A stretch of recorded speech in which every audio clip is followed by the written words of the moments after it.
Today's question comes from Prague. Ihar asks, right now, when a webmaster sends a reconsideration request, how many chances does it have to really be read by a real human? Do you plan to make it possible for webmasters to answer when they get a result back from Google?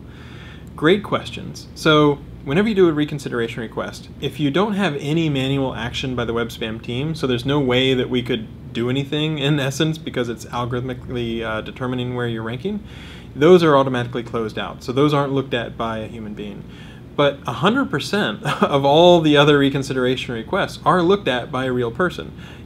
We don't have the time to individually reply with a ton of detail, and so we do think about ways to be more scalable. And so I understand it might not be as satisfying to get, yeah, we think you're okay, or no, you still have issues, but that is a real human that is looking at that and generating the response that you read back. Now the second question was also interesting. Do you plan to make it possible for webmasters to sort of answer when they got a result? Well, if we say, for example, no, we still think there's issues with your site, we hope that you will take some time and investigate that and say, oh, here's something that I could do, here's a way that I could make that better. After you make some more changes and try to improve things, you can always do another reconsideration request. And so that way you can put it back in front of that person and hopefully talk a little bit about the progress. Don't just like immediately resubmit it and say, well, I think you were wrong. You need to, show some reasoning why Google should reconsider that manual action if we'd already decided that it was justified before. We've actually been trying a very experimental program where when we see someone who has done a reconsideration request more than once, we'll sample a small number of those and send those to other people to sort of say, okay, let's do a deeper dig here. Maybe we need to send a little bit more info or investigate in a little bit more detail.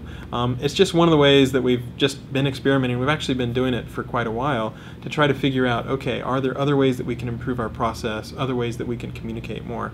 So it's the kind of thing that we don't guarantee that if you will appeal a couple times that you'll get any sort of more detailed of an answer, but there are people reading all of those reconsideration requests.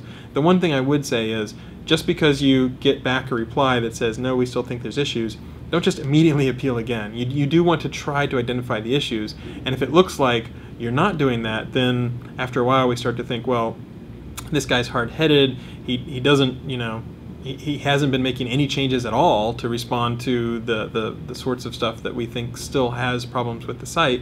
And then at that point, it's not as productive to keep having that conversation. But we do absolutely try to think about how can we have a lot of response, how can we do better. And a real person does look at those reconsideration requests, and we have been experimenting with different ways to try to make the process even better.